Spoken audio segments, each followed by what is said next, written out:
Hey guys, Zelonius here. Welcome back to another video on the channel. In this video today, I'm going to give you 10 tips that are going to instantly make you better at EAFC 25. We're going to kind of split this video into two sections.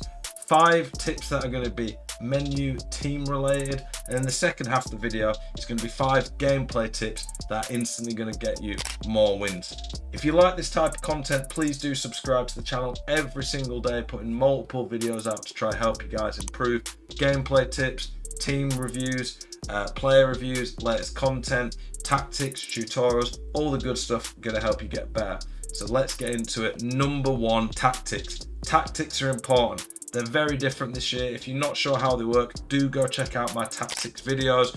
I've also done an FCIQ system completely explained. Getting your tactics sorted out is going to be huge.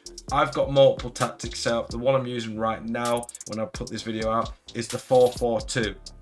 There's multiple assets to it. Making sure you've got a formation that works well, and then the player roles that work well with it. Also, not just having the player role and tactics that work well together, but having players that suit those. You can't just take any player and put them into a tactic and hope it just clicks and works now. You need to make sure that your players suit your tactic. Obviously, I don't think you need to build a team purely on the tactic or purely on your player familiarity. It's a balancing act. I do a video more in depth about it. So a lot of the content in this video will be more general points because there's 10 of them. And if you really want to see more in depth about it, you can go check some of those out. But that is tip number 1. Get your tactics and player roles sorted out. Tip number 2, a very simple one, but one that a lot of people ignore, is chemistry. Chemistry at the start of EAFC is huge. Players have lots of stats missing. There's a lot of players that are good, but they've got big weaknesses. Chemistry boosts are going to be huge. Are you sick to death of getting out teamed on FC24? Want that God squad you've always been dreaming of? Check out iggm.com today, the best and most reliable place to get coins for your ultimate team. Use the link in the description and code ZEL at checkout for a 5% discount. Check out iggm.com today. You get 52 attributes added to a player with chemistry boosts, and they can make a big difference. Isak, amazing card. Best card on my team. This is Div 4, Div 3 rivals. He's getting 2 goals a game basically, or contributions. 8 pace to him, gives him 93 pace. He is a lot quicker when you add that to him. He has 95 finishing. A great card turns into an insane card with chemistry boost. Use chemistry boost. They're going to make a huge difference and massively improve your team. Tip number 3 is sort your settings out. Settings, gameplay settings, camera settings, these are important. Sometimes these also turn off or change. Check these. You don't want these to be wrong. These can make a big difference. Some people get into the game, get excited about it, and forget to check these. I've seen people who I've done coaching with who've had their settings completely messed up, and it will have been massively affecting how they play. Sort your settings out. If you're not sure about your settings, do check out my FC25 recommended settings video. If you type Zelonius gameplay settings, it will come up. It's going to help you. Getting your settings right is important. Tip number 4, play squad battles. You're probably thinking, Zel, why would I do that? How's that even going to help me improve? I'm not playing against humans. Well, there's 2 facets to it. 1, you only need to play 14 games now and you can get very good rewards. You are pretty much guaranteed 60,000 coins at a minimum if you get Elite 1, which is very easy to do if you just play the 14 games on World Class and a few on Legendary against the easy teams.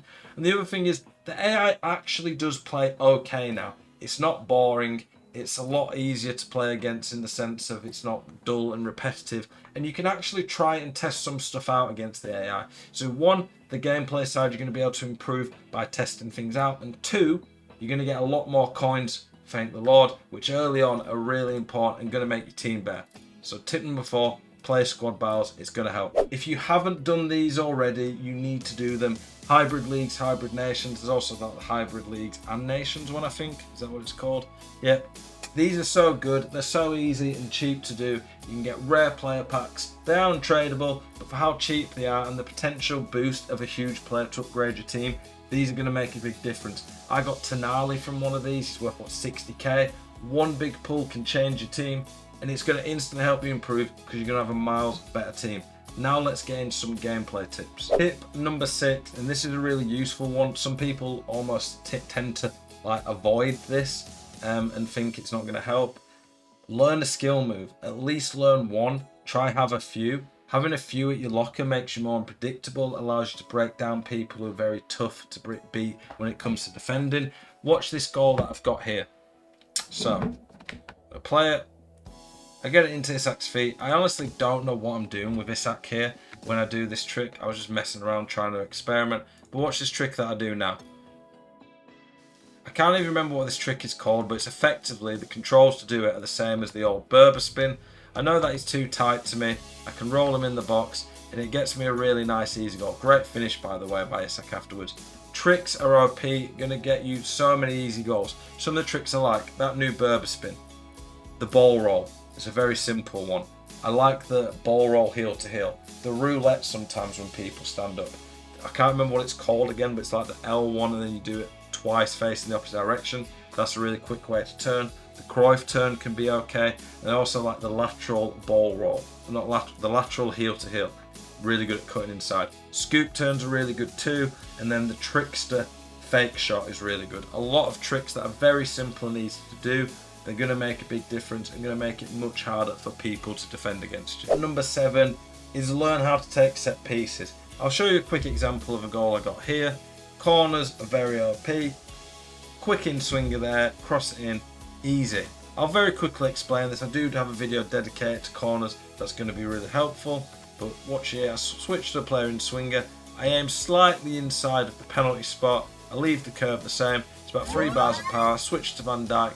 Whip it in, nice easy goal. That is an easy way to score goals. I've also got a free kick video, free kick corner tutorials. Check them out. They are worth investing some time into. You'll start scoring a lot more easy goals that are going to make a big difference and get you more wins on FC25. Tip number 8, learn how to counter and play through balls quickly and behind. And 2, mark runs. This clip here is kind of 2 tips in one. You can learn from your mistakes and your opponent's mistakes. So here, I counter quickly and now I see that I've got 2 men, 1 man, 1 woman against 2 defenders isolated.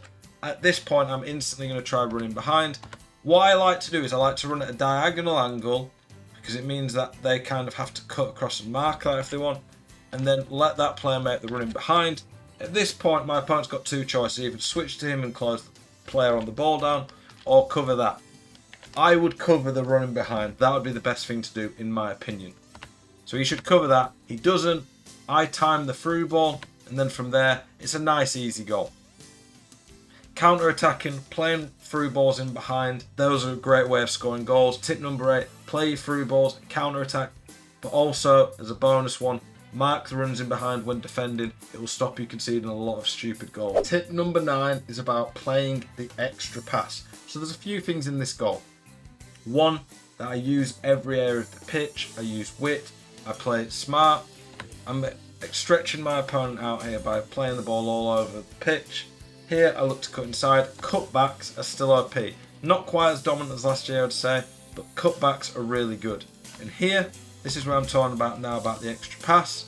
Instead of shooting here, like I genuinely think more than half the player base would shoot in this position, I play the extra pass and it's an open net tapping. Playing the extra pass, giving you a guaranteed goal, it massively increases your chances of winning games. So many people forget to do this. Playing the extra pass, increasing the percentage of goals is going to get you more wins. Tip number 10, and it's a useful one this year to think about, is play around keeper movement. Keeper movement, I don't like it. I don't think it should be in the game, but whether I like it or not, it is. Keeper movement though, and this is one of my favourite things about the game this year, has been nerfed. Keeper movement's still amazing, and if they guess the right way, then they will save it. But this year, if they guess the wrong way, and you wait it out, you can easily shoot the opposite corner and the keeper won't get back across in time. So let's watch this. So I'll get a quick free kick, take it quickly, nice little trick here, that's the ball roll heel to heel that I was talking about, you should definitely be using. And then here, the opponent I'm playing is 50 odd minutes in, there's been a couple times this game where he's moved the keeper. This is a general piece of a tip for improving the game, but try really learn your opponent's tendencies, see what they're doing. But at this point of the game, I know he's going to move the keeper across goal, he kept doing this all game. You can see his keeper taking a little step, it's not an obvious one. Look here, he's there and he moves slightly there. That one step of keeper movement means I can hit it near post and his keeper doesn't stand a chance. If I'd have shot across goal there though, his keeper would have saved it. But shooting near post, I don't think across goal really ever was the good option. It's just a lot of people move the keeper across goal, generally speaking. But shooting near post, because I knew he was going to move his keeper, got me a nice, easy goal. To finish off the video, really, as a bonus one, I just want to say that have fun. That is a bonus tip that I would say. At the end of the day, this is a video game. So many people lose their head. I get frustrated at the game at times and get stressed. They end up playing worse, they end up not having fun. If you're not having fun, what is the point in playing this game? Hopefully these tips have helped you out, will help you improve as a player. Please, as always, keep it spicy. I appreciate you all tuning in. Like, comment, subscribe, it helps it out. See you guys in the next one. Peace.